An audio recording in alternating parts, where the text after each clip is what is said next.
Did you know in Spider-Man, the Tobey Maguire version of Spider-Man from this 2002 movie did not use shooters that shoot synthetic spiderwebs? Interestingly, in the original version, props were made and used in the scene in which Peter practiced shooting webs in his room. Nevertheless, when it was decided that the web fluid would be organic spider silk flowing from his own wrists, based on a concept James Cameron had for his own Spider-Man film which never was produced, the scene had to be reshot to accommodate this change. Comic book fans were not happy with the change though, but the director Sam Raimi defended his choice, saying that having Peter shoot webs this way was more plausible than the idea that a high school boy could produce an adhesive that a big company like 3M could not make.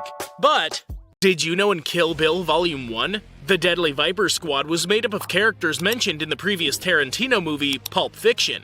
In Pulp Fiction, Mia Wallace, who's played by Uma Thurman, talks about a TV pilot that was never made called Fox Force 5. In this pilot, she lists the characters saying, there was a blonde one, she was the leader, the Japanese fox was a kung fu master, the black girl was a demolition expert, the French fox's specialty was sex, the character I played was the deadliest woman in the world with a knife.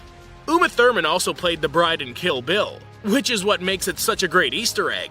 But did you know in Avengers Endgame, Robert Downey Jr. came up with the idea of I Love You 3000. In the original version, I Love You Tons was instead used of I Love You 3000. During a conversation with Anthony Russo and Joe Russo, Robert Downey Jr. described how one of his little ones told him, I love you 3000. This phrase was so well liked that the directors decided to use it in the film. Interestingly, 3000 meant the whole runtime of all MCU movies until then. Did you know in Iron Man 3, Jarvis becoming Vision later in the franchise is actually spoiled? It's a subtle detail that many may have missed. But Tony has a Christmas stocking hung up for Jarvis which is red, green, and yellow in color.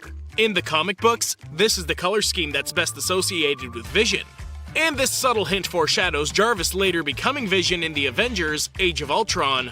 But did you know in The Amazing Spider-Man 2, the final battle between the Green Goblin and Spider-Man was filmed in an actual clock tower, where temperatures would reach 115 degrees Fahrenheit, or about 46.1 degrees Celsius. Dane DeHaan had to wear prosthetics and makeup that took 3.5 hours to apply, as well as his Goblin costume which weighed 50 pounds, or about 23 kilograms, and was impossible to open without power tools. The film's medic was so concerned that DeHaan would get heat stroke after losing 7 pounds or 3.2 kilograms in a day, that crew members were instructed to pour buckets of ice on DeHaan's head and down his suit between takes. However, this was not effective because his body temperature was excessively high, so the ice melted and turned into steam before he could feel any cooling effect. Eventually, a tubing system was installed into Han's Goblin suit so that cold water could reach his body. But did you know in Man of Steel, a link to the Green Lantern universe is made? In the ending scenes of Man of Steel, you get a slight reveal at the female officer's name on her jacket, which is C. Ferris. It's revealed her name is Carrie Ferris, who's best known for being Hal Jordan's Green Lantern's love interest.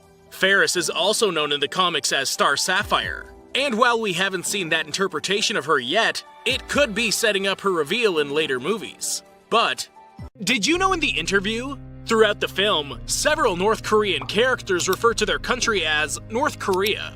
But in the real world, no North Korean would call their country that. Their official name is the Democratic People's Republic of Korea, and they consider themselves the only legitimate government on the Korean peninsula.